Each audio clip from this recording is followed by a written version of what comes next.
Welcome everyone to the 7th annual meeting of the European Scientific Diasporas in North America 2021. This year's topic is the European Scientific Diasporas in Synergy, Strengthening Researcher Networks through Interaction and Collaboration. So really welcome everyone. And Jackson, I give you the floor. Thank you so much, Paolo. I'm very delighted to introduce you. You've been an excellent host of many of our events, and you understand EURAXESS and the work we do well. So for those that don't know him, Paolo Martinez represents Futur, based in Italy. Thank you for joining us many time zones ahead of me.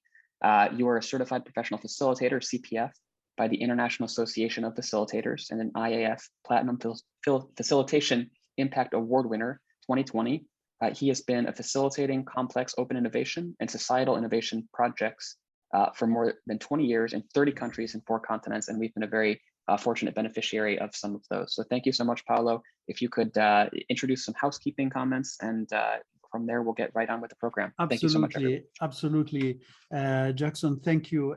Yes, we are going to record this meeting as it's nice for others to also see it later from the EURAXESS website.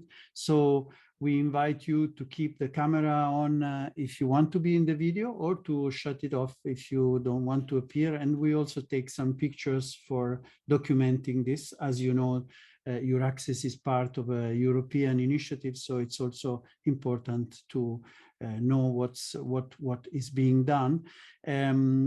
So during the meeting, we invite all the people who are not participating to keep the microphones off, but in the breakout rooms, you can also put them on. And if you want to intervene and ask a question, because this is not a webinar, it's like a meeting where people can also talk with each other and speak.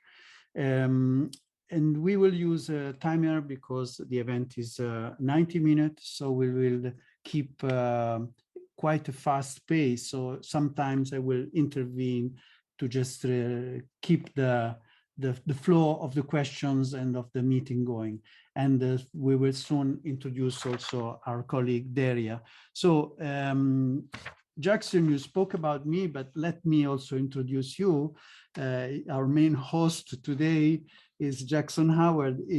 Jackson is the regional coordinator for EURAXESS North America and responsible for Canada and the US. An important role of his is to support the European Scientific Diasporas in North America, together with the EU delegation and the EU member states and associated countries. Before joining EURAXESS, he worked in the diplomatic and nonprofit sector. So great to work with you again. And so Jackson, we can have a look at the program. And today it's in 2 parts, with a first introduction with keynote remarks from the Director General of Research and Innovation, DG RTD of the European Commission, Jean-Henri Paquet, with Dr. Florent Bernard, the Counselor General for Innovation, the delegation of the European Union in the United States. And then we have 2 short presentations, one from Jackson and one from Daria Bouyuktanir-Karashan, the program manager for EURAXESS North America, the visiting fellow also for the George Washington University. After this, we will have a break, brief synergizing between the participants in breakout groups, and we will move to the panel. But we will describe the panel when it comes. So the first speakers are, as we said, Jean-Henri Paquet, the Director General for Research and Innovation, and Dr. Florent Bernard, the Counselor for Research and Innovation of the delegation of the European Union in the US. Jackson, I give you the screen sharing. Thank you so much, Paolo, for the kind introduction. I look forward to getting to my presentation, but as you mentioned, our keynote opening interview is ready to share in just a moment here. So thank you so much. Many thanks, Jackson. Dear colleagues, dear friends, it's a great pleasure to be here with you for this event today. I have with me, joining us from Brussels, a very important guest, Director General for Research and Innovation, Jean-Éric Paquet. Director General, good afternoon, and thank you so much for being here with us today. Director General, you have today the opportunity to address the European researchers diaspora in North America. My simple question is, what is your message to them? Well, the message is that we need, I think, to team up between scientific communities around the globe, but certainly with scientific communities across the Atlantic. We have urgent challenges to deal with, particularly, obviously, the challenge of dealing with climate change. Science has told us once again in the IPCC report, which was the basis for the Glasgow COP meeting, that climate change is essentially man-made, more than 80%, and that extreme weather events and consequences are happening today. They will accelerate, and every fraction of a degree will make a difference. So staying within the Paris Agreement of 1.5 degrees is a very tall order. I think it is, of course, particularly positive to see across the world many countries lining up with Europe's ambition to be climate neutral by 2050. But I think what we really see in the IPCC report is that whilst this objective is necessary, it's not sufficient. We also need to see real abatement by 2030. And that requires, I think, that science really ups its game, and that requires cooperation across the Atlantic. I think with the present administration, I don't think this is true of research organizations, which had a much more aligned agenda with Europeans, but no doubt for the administration, there is now obvious common ground around that type of research, as is, of course, obvious common ground also in fighting against the pandemic. I think the key message is we need to team up to deploy science and deploy science outcomes. And that, I think, can be done between these two communities. And in fact, you are demonstrating on a daily basis that this is happening between the two communities. Yes, indeed. But building on what you just mentioned on this necessity to team up, what kind of knowledge or know-how could European researchers bring to the US? Oh, there's plenty of know-how. I think the best science in the world is happening in Europe. Not only, some tell me, but it's certainly happening in Europe. We have amazing research infrastructures. We have outstanding talent in our universities. You are right now from our European universities spending a moment in the US. And I think your deep scientific knowledge, you're bringing it to corporations with US counterparts. We have also in Europe, I think, one particular feature, which is that our science connects in engineering and in deep tech with our innovation agenda. So here, whilst we are, of course, looking for inspiration to Silicon Valley and many US universities, our tradition of engineering and deep tech science is no doubt a particular feature here, which will also drive innovation as we move forward. What I think is also pretty obvious is that Europe right now is leading on the clean tech revolution and transformation because of the political direction which was set in Europe much ahead of anyone else around the world. And that has given attention and priority to investment in that type of research, in energy systems, in grids, in mobility, also in agriculture. And I think particularly in looking at systemic solutions which cut across these sectors, because there are not many solutions which really can be deployed without deep trade-offs if you don't consider them in this systemic manner. And that's what European researchers, I think, are particularly strong at. And I would add to finish that where you are also, I think, particularly good is in seeing yourself as an actor in society.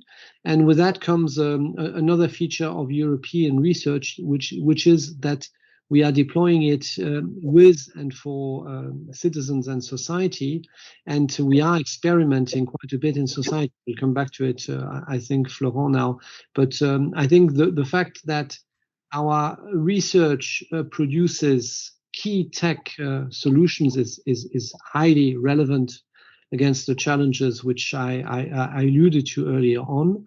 But this tech solutions will not allow sufficient a transformation to deal with climate change. So we also need to see our societies transform.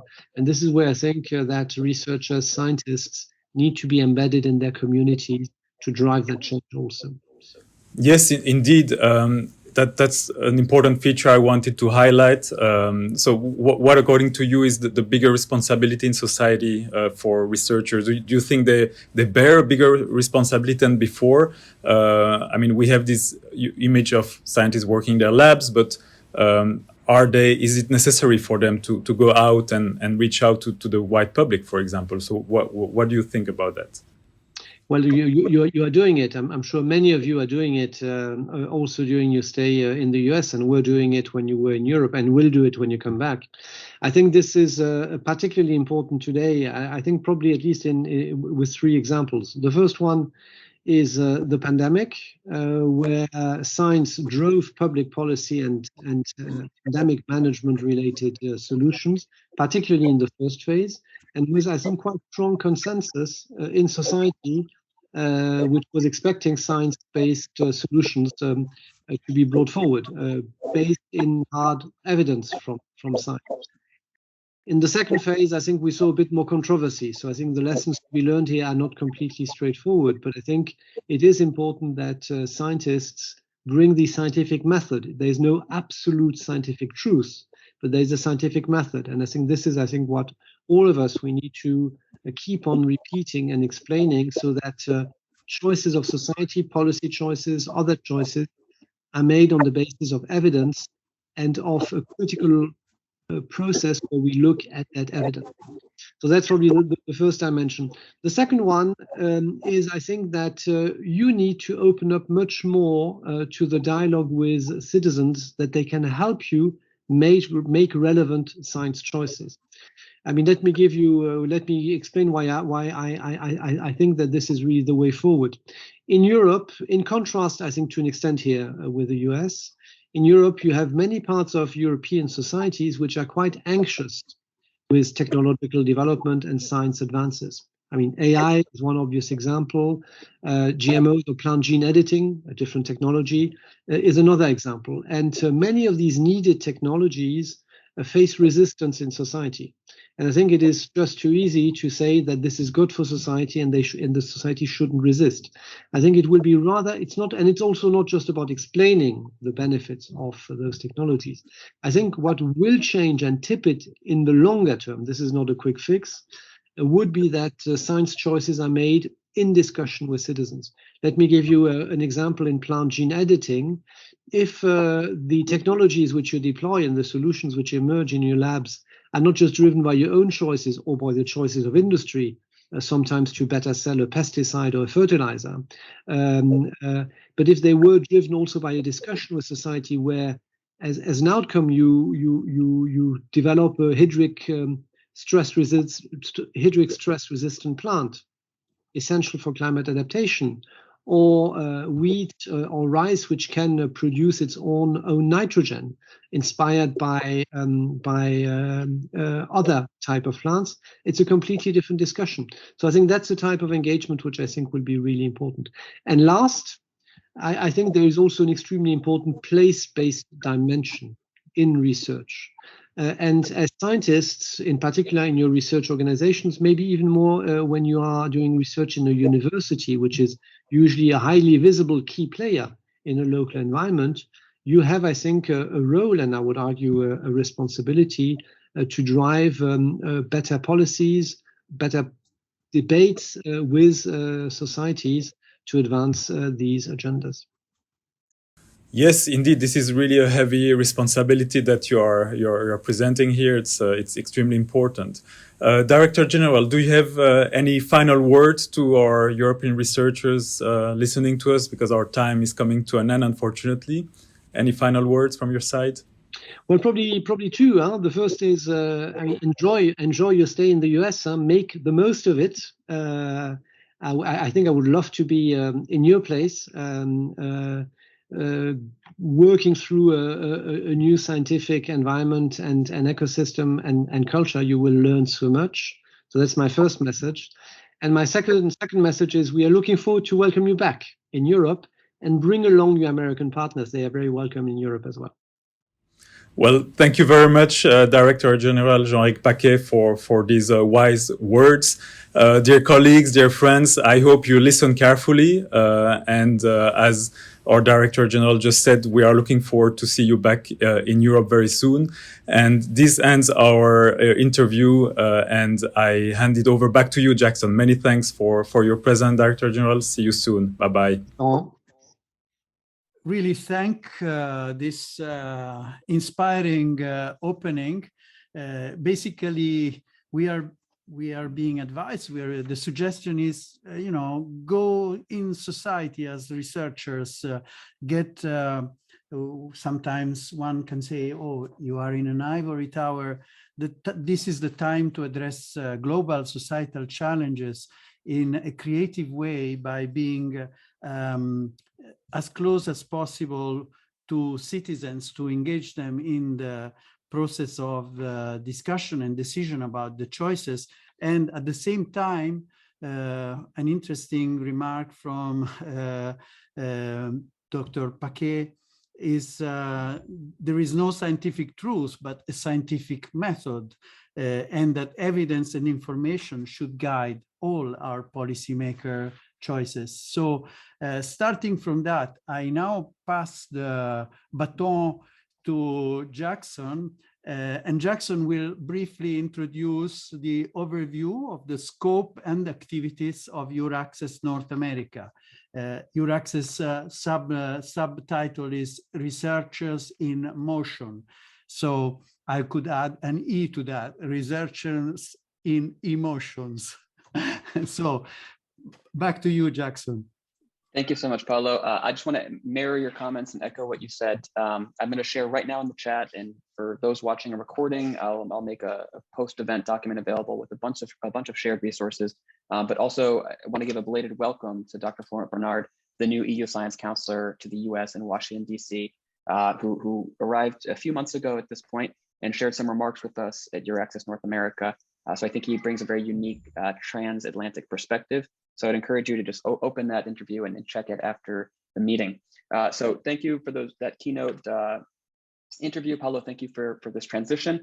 I will also just say there seems to be a nice chat going with some questions, some comments.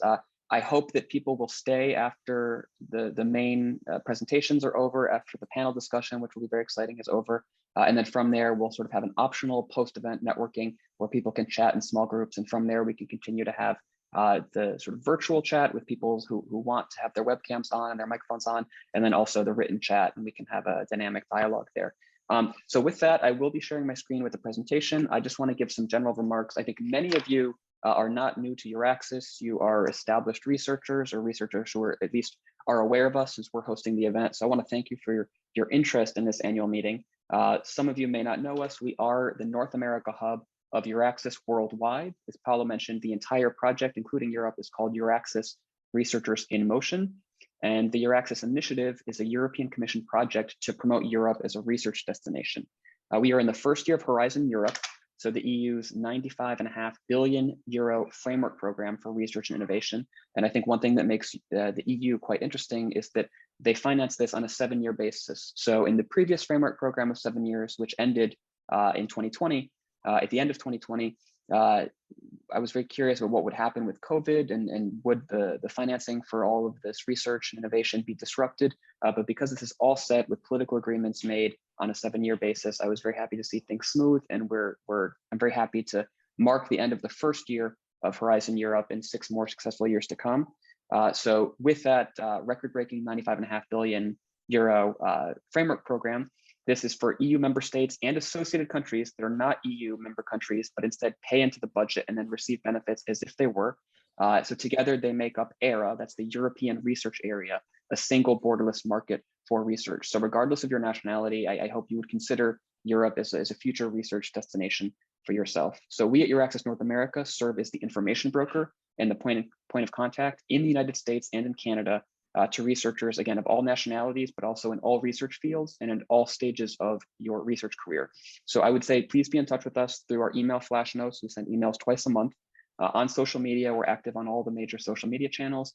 And then check our website frequently in order to see frequent European funding opportunities, hosting offers both in Europe and in North America, to find research partners, and then to also be involved in transatlantic research collaboration. And this includes for non-researchers, if you work as university staff supporting researchers, if you are in the private sector, regardless, we have tools and services for you.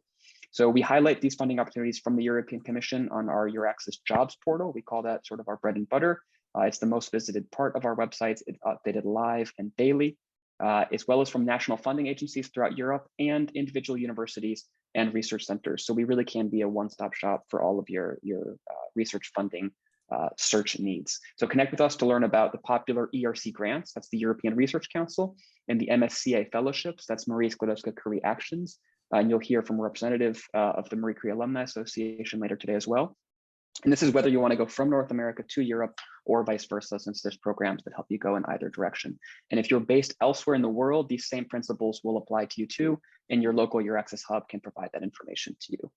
So thank you very much. Another part of our mandate before I get to the primary part of my presentation is to support the researcher networks of the European Scientific Diasporas, which I'll call the ESDs, in Canada and the United States. So these networks range from large governmental entities to lean groups that are small and operated by passionate individuals. So my colleague Derry and I have been hard at work to learn from them throughout this past year. And with that in mind, I will jump to my presentation here. So today at the annual meeting, I'd like to announce our ESD Incubator Pilot Program. So the following presentation my colleague will give in just a few minutes will elaborate on a lot of the great conversations we've been having with these representatives and these leaders of the ESD research networks. The philosophy we have here is that we want to provide tailored support services to researcher networks. We'll offer the same service to all guiding groups based on one of two categories. So whether you are an existing network or you want to launch your network. 2 years ago at our in-person event in Washington, DC, we announced the launch of the Swedish network, the STARS network. You'll hear from their representative later today on a panel as well.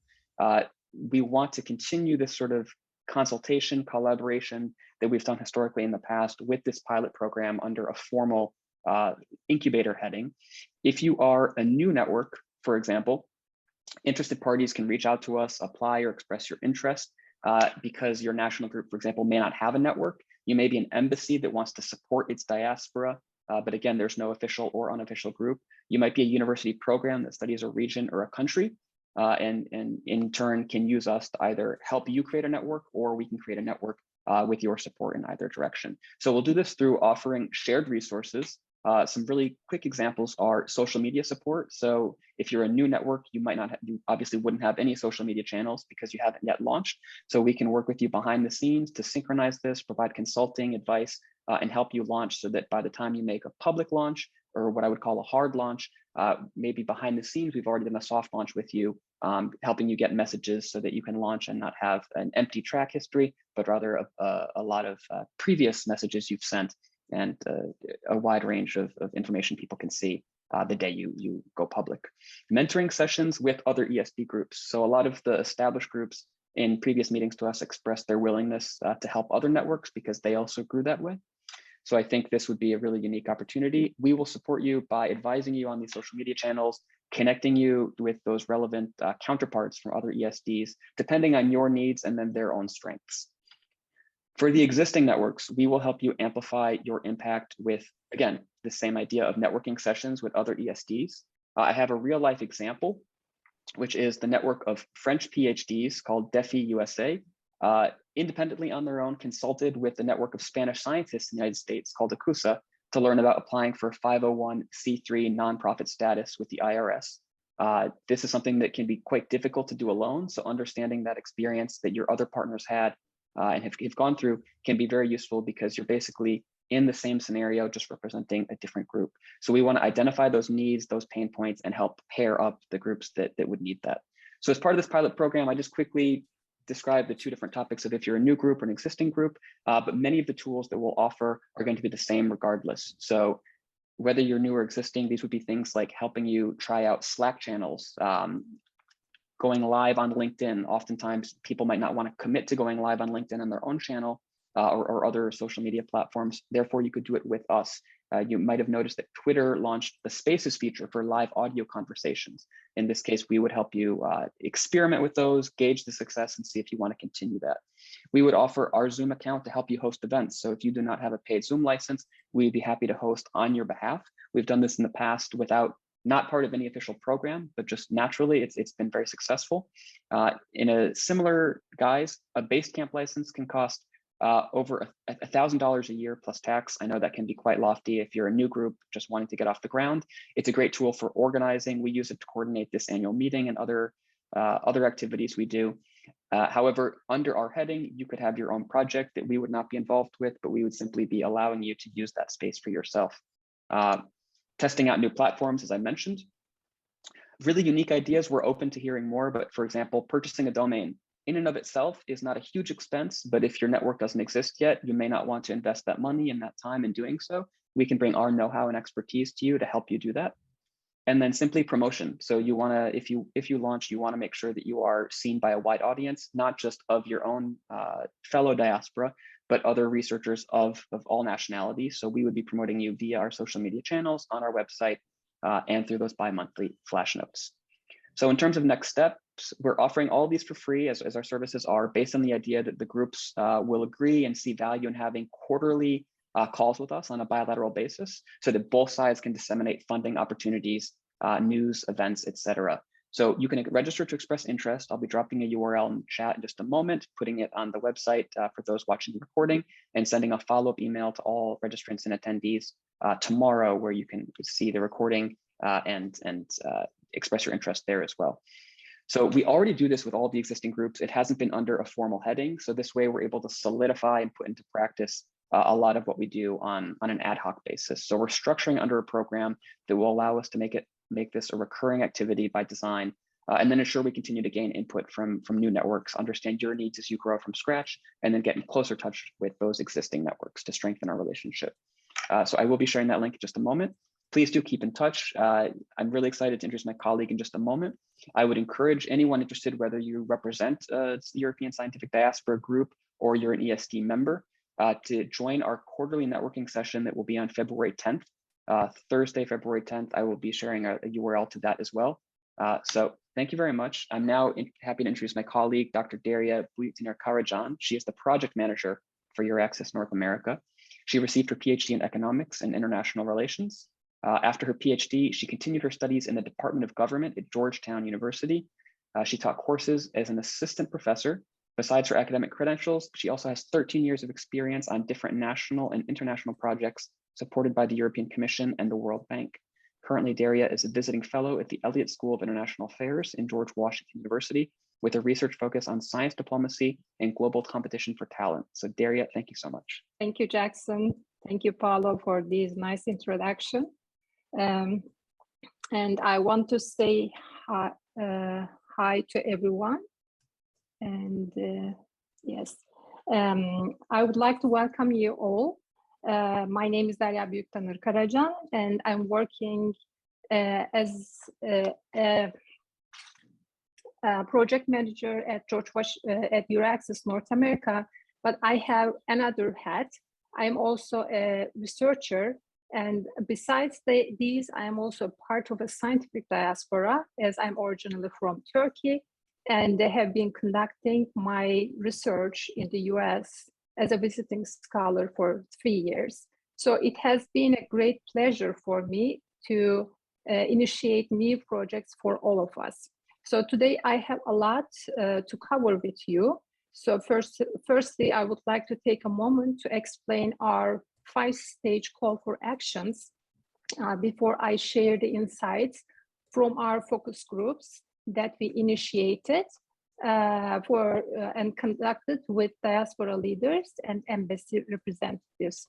So the first stage was the survey titled as Dynamics of Global Mobility, Opportunities and Challenges for European Scientific Diasporas.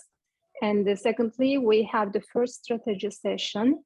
After that, we have 2 focus groups.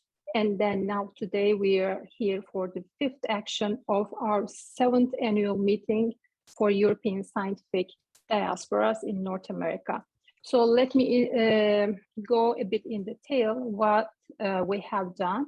So the survey mainly aims to provide information on challenges and opportunities of European talent in different parts of the world where EURAXESS Worldwide has hubs. And we also aim to investigate the willingness and ideas of European researchers on how to get more connected with the other European diaspora networks. And the survey was prepared in a very participatory way. We asked the questions to diaspora leaders, researchers, and some of the academicians, and we got their feedbacks. And it is a digital tool which reflects the expectations from, the perspectives from the researchers. But it is not only limited with the EU member countries, we are also open to other associated countries as well. So at the end of the survey, and with also the help of the data that we had conducted with diaspora groups, we hope that we are going to collect this information and then can support policymakers in their future agenda settings. So we hope to get as many participants as possible so the results will be representative. So we encourage you to take the survey also to disseminate it within your networks, and you will see the links in the chat box. And the first strategy session was a kind of warm-up, and we invited the participants from diaspora groups, and it was a kind of first part of our community building process, and we discussed with the participants about our possible topics for today's meeting. And how about the participatory focus groups? I will go a bit more deeply on these groups because the results, the reflections from diaspora leaders and representatives of the embassies are very important because the purpose was to gain insights from the diaspora leaders to help inform our policy recommendations or reports to the European Commission alongside the eventual results of the survey. So it is the qualitative aspect of the survey, and we asked nearly similar questions from the survey. And we use GroupMap, as Jackson mentioned, and it is a very interactive brainstorming platform that we used. So we asked, these are some of the screenshots of our participants. And, I'm so sorry to interrupt. I'll just invite you to screen share. Your presentation's been so good that I haven't needed to have any visual aids, but I don't think you have your screen sharing set up. No. Oh, really? What? Okay. Oh, I thought that I was sharing my screen. Okay, sorry. So it was my first. That looks great. Thank you. Slide. Okay, thank you, Jackson. And this was the 5-stage call for action. This is the information about survey. And I will go through again, unfortunately. And yes, now I am here. This is the screen.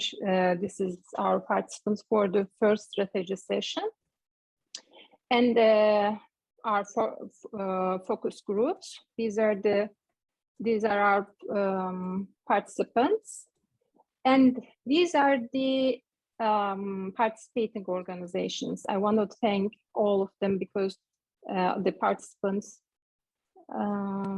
So mainly I want to reflect share the reflections from the participatory focus groups.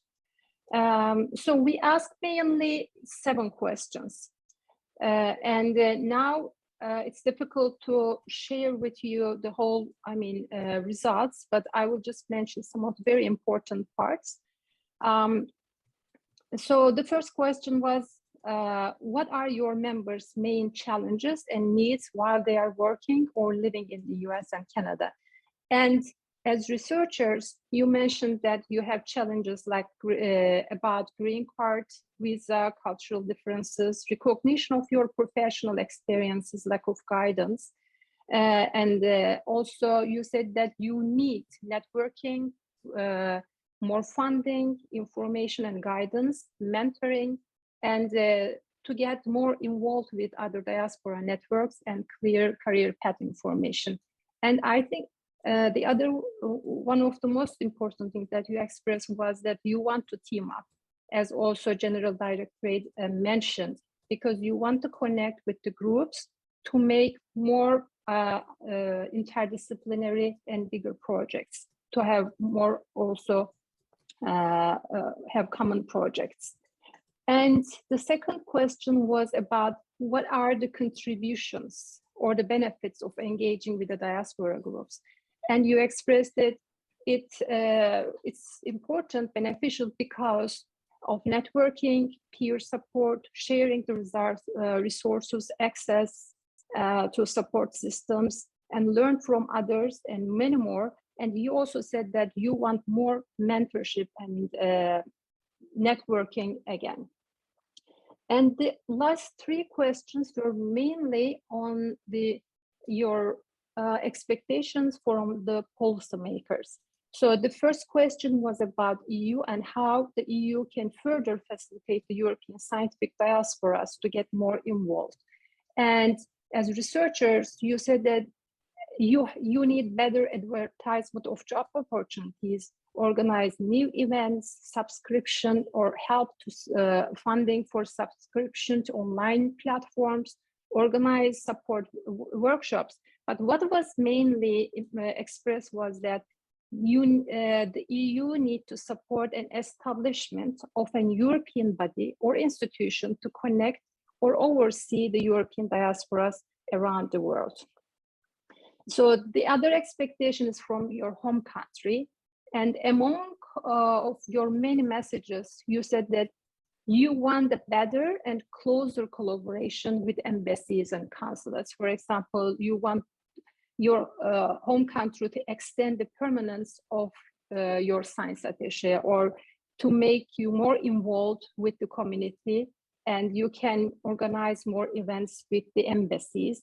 Besides that, you express that they can help you to create dedicated committees and develop the platform that can support you as scientific networks, diasporas. So how about US and Canada? There were so many, but mainly you just mentioned you need more easier and simplified, clearer visa processes. And you asked from the US and Canada to sponsor more visa, to have more room visas, but also outside academia, and make easier these permanent residency options. And lastly, about the 2 questions were about how we can engage in more with the other diasporas. So we asked you, what kind of benefits would you get from enhancing, engaging with the other diasporas? And you expressed that you can build communities, networking, organize events, share job opportunities, amplify your outreach, and develop scientific collaboration, which is also expressed very clearly in our opening remarks. So I think we need a kind of more collaboration and interdisciplinary projects by getting more involved together. And the last question is about, how we are going to do that. We want all of these, we express the needs and challenges. So you said that we can create social media platforms together and organize joint virtual meetings. Besides that, as diasporas, you said that we should have full-time positions to support the diasporas, and we need more trainings. We need more international organizations who support us. And at the end, most of the ideas came from one single point that you expressed, such setting a hub as a platform or joint platform or creating a platform. So at the end, I think, need a systematic promotion of cooperation between scientific diasporas. So what are our takeaways? As a researcher also, I can say that we want more funding opportunities, smooth, clear and easy pathways to residency permits and variety of programs and platforms enabling us to develop our career during our stay in our host countries. We also need networking, mentoring, and team up for more interdisciplinary research. So, and our message for the policymaker is that scientific diasporas should be the part of the country's migration policies and the part of their science diplomacy mechanisms or tools. I mean, it should be both for receiving and hosting countries. They should not delay anymore their policies on scientific diasporas.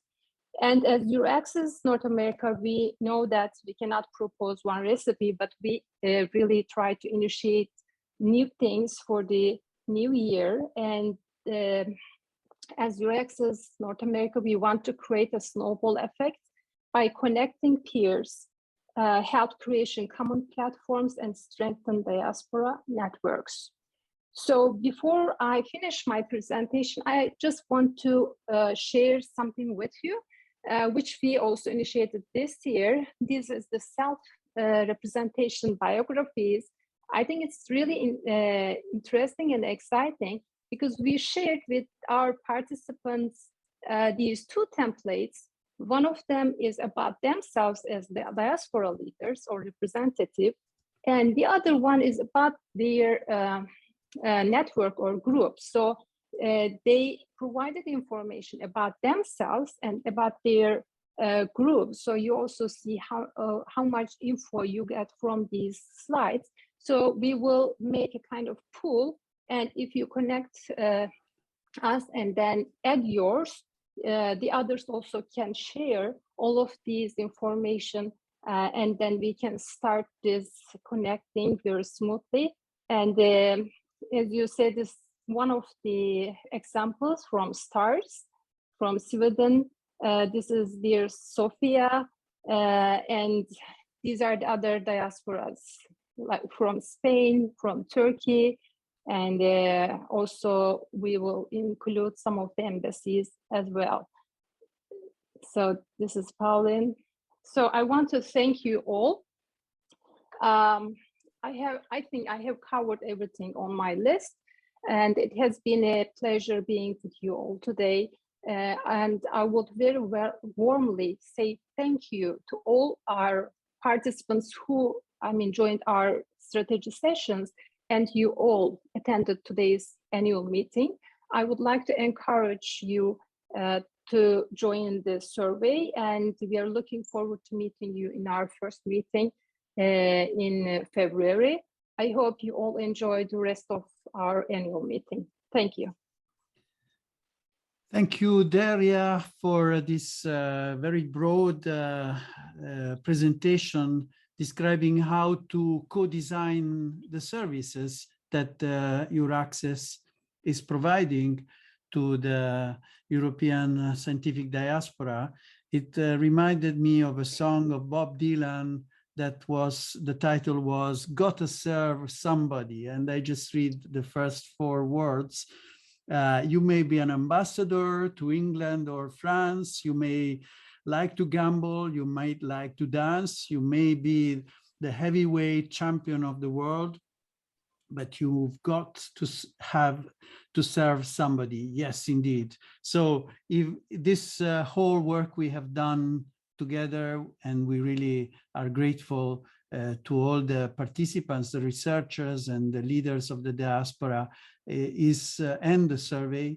And may I stress that, and I will stress that again, please disseminate the survey, because the more we know about ourselves, the better the services will be among yourselves and between EURAXESS and the others. So just as we are working to create synergies, I'm going to introduce the next brief session, where it's just an appetizer of what we do in the post-event networking. So we will create quick rounds of trios. You will be meeting someone you may already know or someone you don't know, and just for 2 rounds of 3 minutes, 4 minutes. So just introduce yourself, who you are, and you will be sent in a breakout room. Introduce yourself, connect, create synergies, and then we will bring you back to introduce the panel session. So I invite my colleague Mende Yangden, who is also working in the back of the organization of this event, and we are really grateful to you also, Mende, to create the breakout rooms, and for all of you to be as open and connect all your synapses with each other.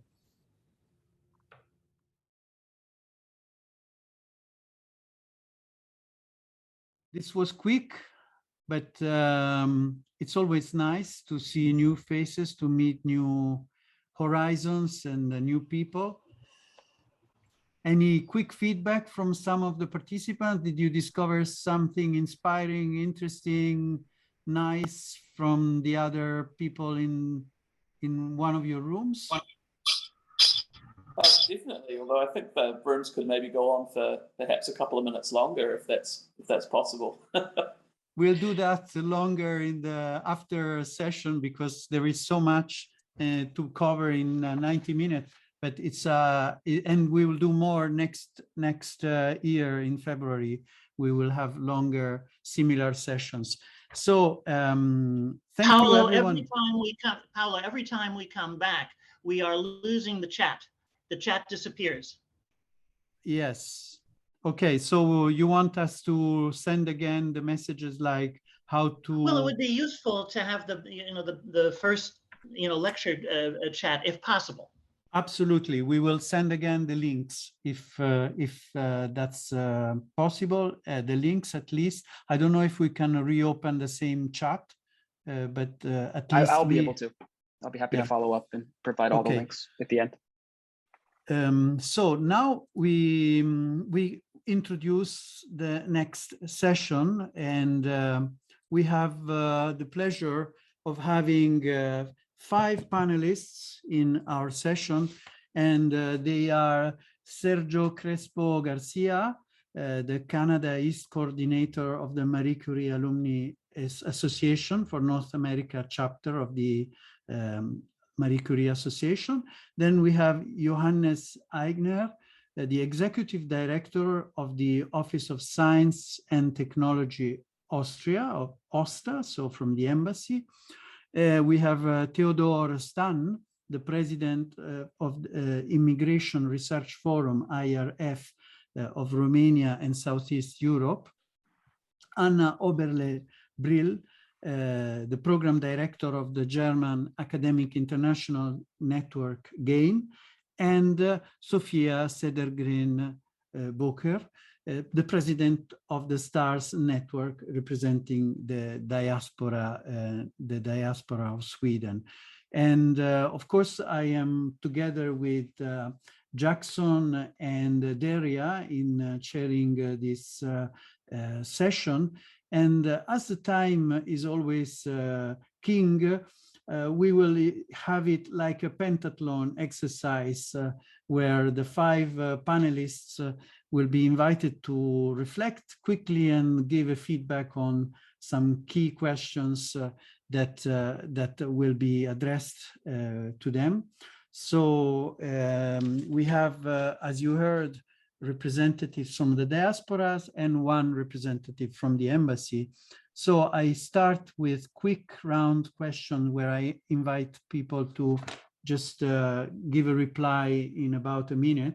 And we use the round robin principle, where I invite first Sergio, then Johannes, then Theodore. So the first question, and I start with Sergio, is why are scientific diasporas important for the global competition for talent? And I will then ask others to chime in on what Sergio said and to add new ideas and new things, not to repeat what Sergio said. And so it will be an incremental discussion. So Sergio, what's your opinion on why the scientific diasporas are important? I would make two main points, actually, because the diaspora, it's a very important agent of change. So when we are migrating somewhere else, we are bringing with us all this knowledge and contributing also to have a higher representation and diversification of the knowledge, like worldwide.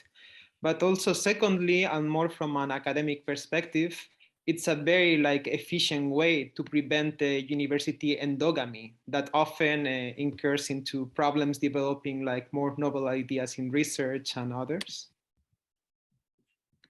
Okay, so thank you, Sergio. And so the 2 points are agents of change and avoiding the endogamy in the university.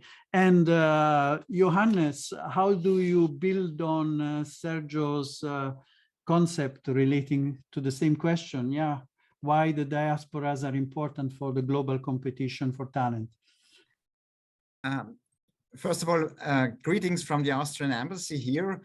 I mean, diasporas are important, and bringing them together, members of diasporas, is important because in the end, it's about sharing experience. It's about creating added value. There is so much knowledge out there, and just to bring that together and to especially to help younger, newly arrived scientists to find a way and to learn from experience. This is something that I think is very valuable, and I mean, we as an embassy, we just try to foster that and to nurture that. So great to hear that.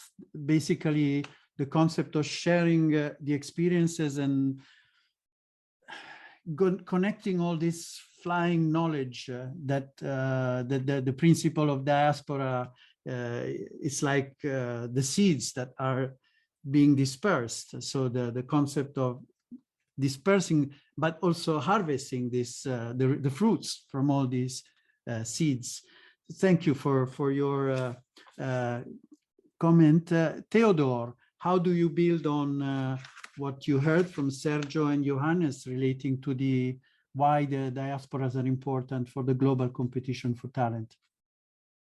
I will use this as an unchained plug to reference Immigration Research Forum's website. We organized an annual conference, and we invited the former head of the United States Patents and Trademark Office, the Romanian American engineer and lawyer Andrei Iancu, to that conference. And I invite you to see that video of his presentation. He talks about the historic centrality of immigrants to U.S. innovation. Basically, American innovation and economic success is built on the premise of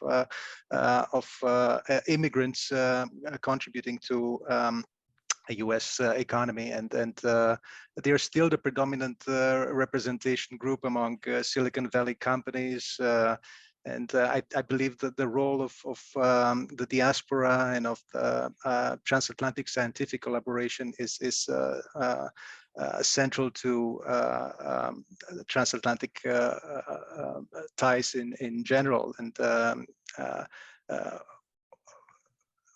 building together a strong international intellectual property regime is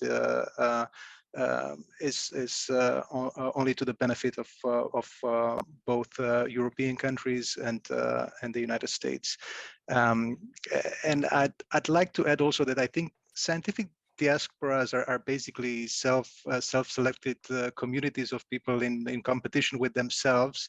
So people that thrive in competition with others in their specific domains, and so as to achieve the results of progress of humanity, not of a specific country. And so I think scientific diaspora diplomacy is absolutely essential in our world, especially now in this experience of pandemic, where scientists are the vital drivers in rapid science and technology innovation, and often underused resource for dissemination of trusted public information, such as Thank you. in Thank public you. health campaigns. Thank you, Theodore.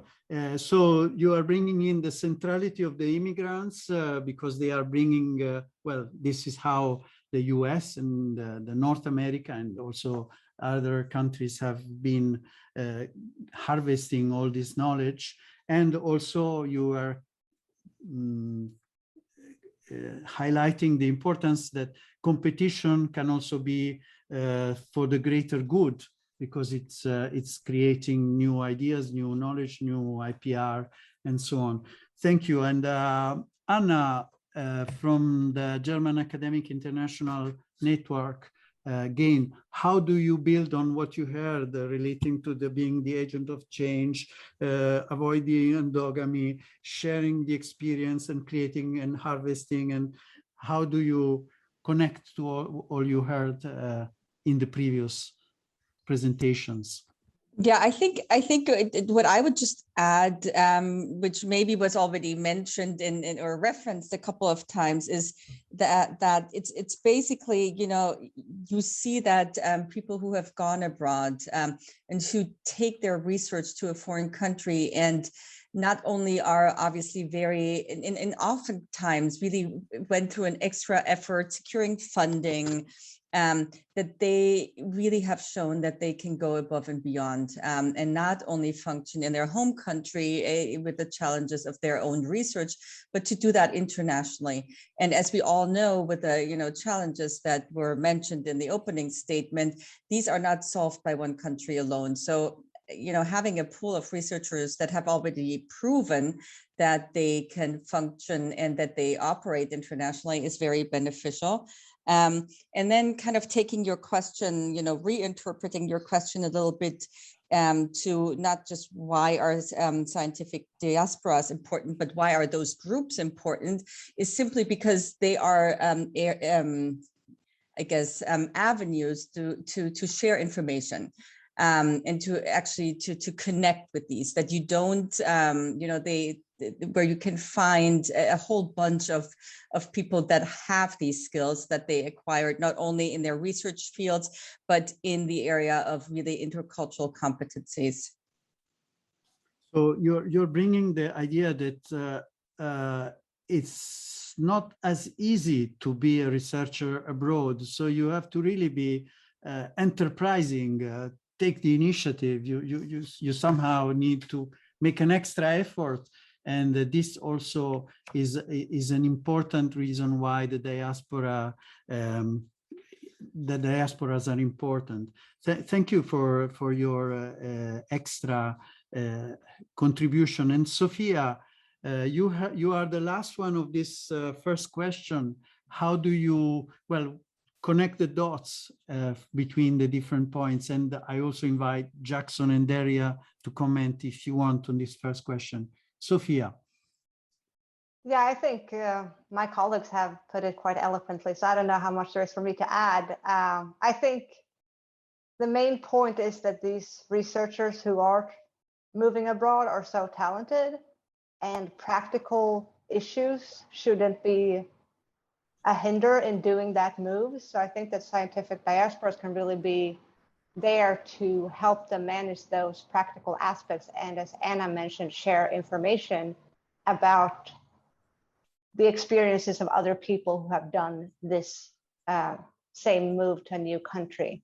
And that's really where the strength of the scientific diasporas lie. So concentrate on the higher added value that can be provided by the researchers rather than on the practicalities, and the diasporas can help. And maybe, of course, if the diasporas express a specific need for a service also to EURAXESS, EURAXESS can alleviate most of these tedious, boring, red tape aspects in wherever EURAXESS within its domain. Jackson, you want to, and Daria, do you want to chime in on this first question? I won't directly address it. Okay. I'll just briefly say there's a lot of low-hanging fruit in terms of acting as an information broker and helping people connect to other networks that are counterparts for them or opportunities. So it sort of mirrors our main mission and mandate of providing these opportunities. But in the breakout rooms, I was quickly jumping from one to the other just to quickly say hello.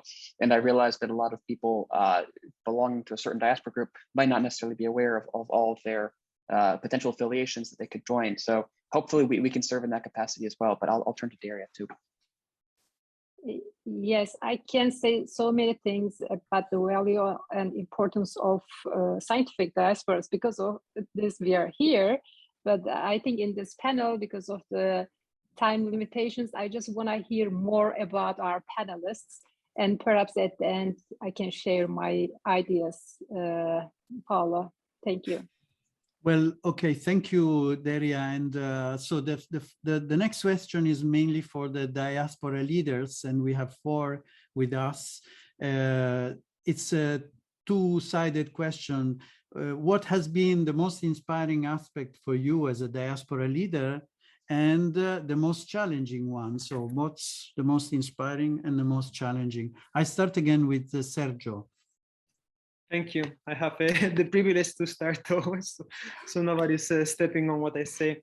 I would say that belonging to the Marie Curie Alumni Association, in my case, has been honestly a pleasure, because I'm exposed to such talented individuals, and it's so multicultural and multidisciplinary that you can always reach to other members regarding immigration issues, but also professionally speaking, because many of us are sharing fields or working in fields very complementary. I think that the amount of active members we have in the chapter, it's around 250, which compared to European chapters is not that elevated. But given also the fact that we are most of us immigrating from Europe, I think it's a very nice number. And especially many of the members from our chapter, once they go back to Europe, they still want to be part of our activities and our networking. So I think that we are doing something right. And honestly, I made many friends through this network. Regarding the challenging one, I would say that for our specific case, the geographical scale, it's a problem, because having in-person encounters, even previously to COVID-19 matters, was a bit complicated, because we need to find a common spot. But when you have all the North America's continent for this diaspora, it's a little bit tricky to do that. So to say, with COVID and all this mobilization towards a more virtual playground has helped us a lot to be more in touch. But still, the in-person meeting, it would be like something failing when you are like having this big territory. So the sheer beauty of being with beautiful brains and stimulated by their ideas, their desires, their dreams, and the challenge of the distance, but at the same time, geographical scale. Well, the distance, and at the same time, however, through the virtuality, the concept of chronotopes, spaces in time, even if you are in 5 different time zones like now. Yes, exactly. It's night here, and we are together and we are hearing and feeling each other. Thank you, Sergio.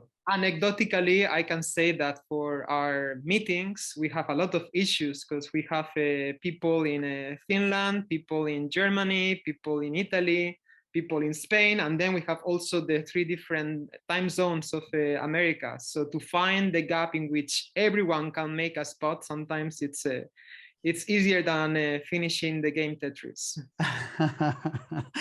Great. So, Johannes, from your perspective, relating, well, you are going to get another question more on the embassies, but I say this now to you, and I pass to the next. What has been, from your experience, our embassies, so not your embassy, but your view of our other embassies collaborating with their scientific diasporas? Well, I mean, what I can say, I arrived here 8 weeks ago, and I was just impressed to see how many scientists are there, especially it's from my country. And this is just a source of special pride for me as an Austrian. That's just to start with. What we can do as an embassy for our networks is, I mean, we can be an institutional backbone for them. We can provide infrastructure. And this is what we do readily and what we're happy to do, because I mean, in the end, we have communication channels that can be used. We can be of help in special need, in consular issues. And what I would not underestimate, what we as an embassy can try to do is to create a kind of a space of belonging where our compatriots can feel at home and where the same language is spoken, both in literal and in figurative senses. So that's, I think, what we want to do, support, helping them and create a space where they can come together and creating a sense of belonging. Great. And relating to this action that can be done by all embassies, of creating a sense of belonging and giving an institutional support, what is now, according to you, working well and could be done in a better way? What is going well is just creating contacts, and then the beauty of it is just to meet people in person. I mean, in the end, you can do many things virtually, but in the end, you have to have a face behind the email address and the phone number. So what we try to do, and what we try to do more, is just to create those possibilities where people can meet.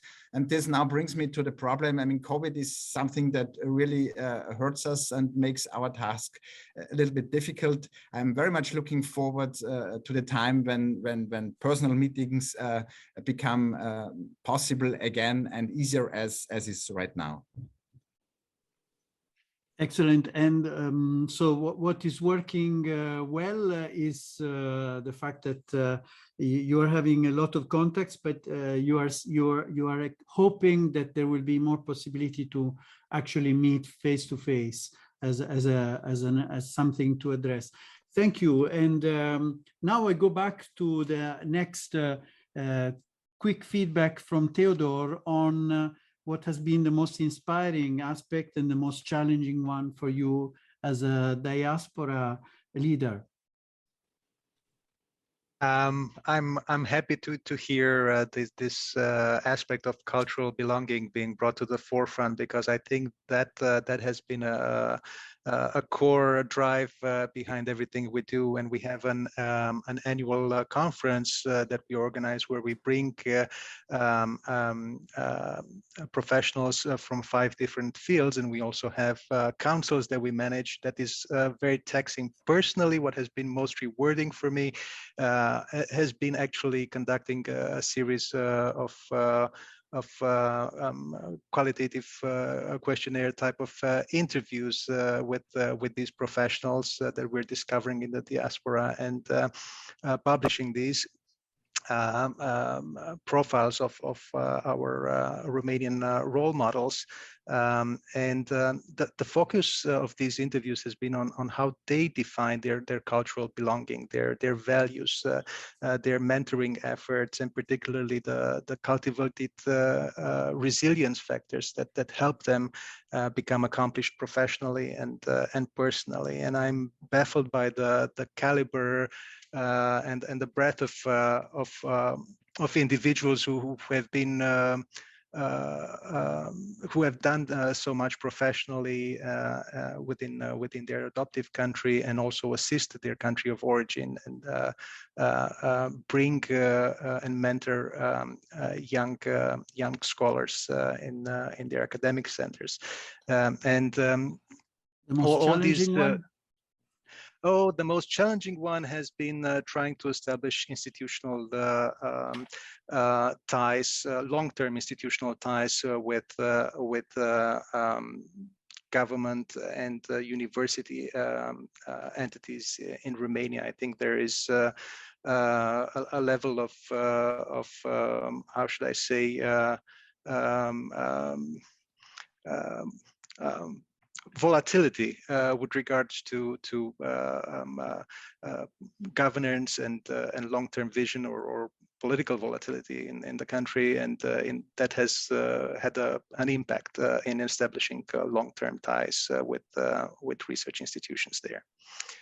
That is something we're still working on. We're at the beginning of that process. So somehow the community is kind of compensating for this through the support of the diaspora, and yes. The diaspora is making people feel less alone because so well. Thank you, and these are all good examples, Anna. And from your perspective as a diaspora leader, what has been most inspiring aspect and the challenging one? Yeah, so first of all, of course, I can relate to many of the things that have been said. I think in the case of our group, the German Academic International Network, it's important to point out that one thing that has been really, I think a blessing in many senses is that we have, that it is being funded by the German government. It's funded by the German Ministry of Research and Education, and is a joint initiative of three of the largest German funding organizations: the German Science Foundation, the Alexander von Humboldt Foundation, and the German Academic Exchange Service. And that, leads to a lot of, synergies and collaboration of groups and organizations, entities that have a stake in this and who play a major role in international science diplomacy from a German perspective. So to be able to kind of coordinate and network and collaborate with these groups has been really a very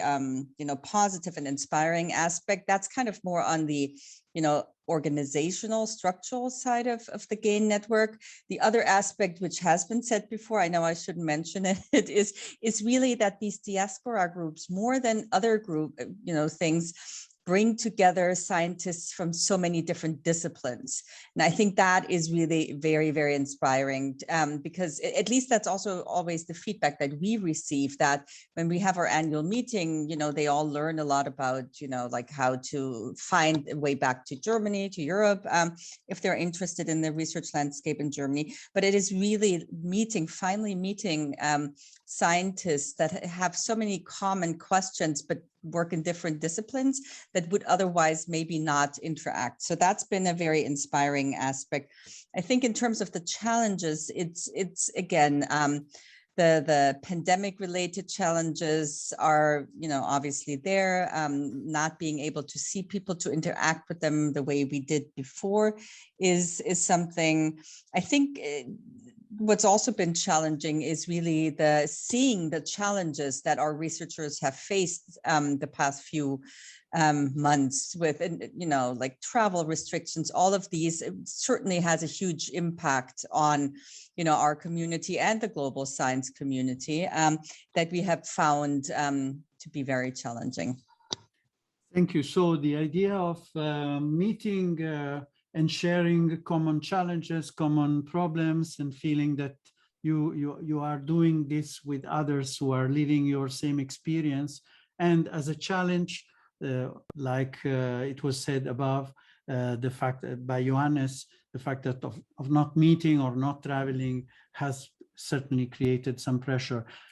Sophia, you are the last one of the round. So you, like before, you can add the cream on top of the cappuccino. Yeah, I think this has been said in many different ways, but I think the most inspiring aspect of this work with the Diaspora group is being of service to these very talented researchers that are in North America and learning more about all the contributions that they are doing to their respective fields. And just being able to, in any minor way, help them is just what inspires me to keep doing this work every day. As far as challenges go, this ties into what Anna was saying, because STARS is not funded by the Swedish government. We are a completely voluntary organization. So running an organization completely on volunteer efforts limits what you're able to do, because you are constantly competing with people's work commitments. So that is definitely a challenge that we are facing as a volunteer network.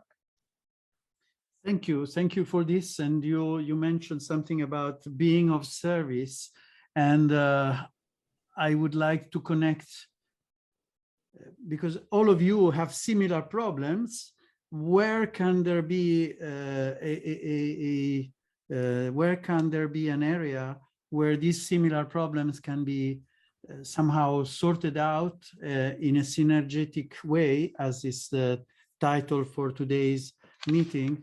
And so I give the floor back to Jackson and Daria to kind of make the conclusions and draw some perspective on how EURAXESS can answer to some, maybe not all, of the common challenges and be of service to the diasporas, so that you can concentrate on what you are best at, using your brain, your heart, and making good discoveries. Thank you, Paolo. Well, I think my colleagues have made it very easy for me to, as you said earlier, connect the dots by laying all the groundwork here. I think to briefly reflect on Sophia's comment about as a volunteer organization, she's constantly competing with other people's work obligations, and you know, running, donating your time and money is certainly very difficult. So I hope that reflects the idea that EURAXESS, for all of these groups, including large and government-funded ones, can be a meeting space, virtual and hopefully in due time in person, where some of these challenges, solutions can be discussed and shared among the groups. Because at the end of the day, I think you're all doing similar work for your members, your constituents, however you want to look at it. You're really not in competition at all, and that's just a happy coincidence that science tends to operate in the same way. So I will leave it to Daria to reflect further, but I would just underscore that the theme of this year's meeting, I think it really came out in the panel, and that we want to act as that support service to you. So I will share that link to the incubator program. The chat was very nice earlier in terms of people asking more details about specific questions. And I want to say this is an initial framework and idea, and I hope that we can shape it to the needs of national diasporas and individuals who have ideas to launch their own group. So nothing is really set in stone in that regard, and we want to do whatever we can to support you. So just as all of our panelists are supporting their members and their fellow compatriots, we want to serve you as diaspora leaders and as members of the various diaspora groups. So thank you all for your comments. Paolo, thank you for tying all of those together, and Daria, thank you for your insightful comments to wrap up my remarks here as well. Thank you, Paolo. So, Paolo, I also want to add a few words, because what all our participants expressed were really inspiring. I mean, besides these strategy sessions and focus groups, I also heard so many other recommendations or expectations and challenges more. So hopefully we are all going to, gather all of these data from survey, from the strategy sessions, from this meeting as well, because I took so many notes here. And I heard your words that we should really, I mean, we know that some of the countries have initiated, we see from Austria, from Germany, but we need more to do just to keep the diasporas more connected. So for me, I think this panel was really inspiring. And as diasporas, volunteers, you're really doing great things, because time is important, we know. And then we really appreciate your time, your energy, also for today. But in general, what you're doing for your diasporas. And we see, as EURAXESS, we see you, and we want to be a kind of glue for you in the future.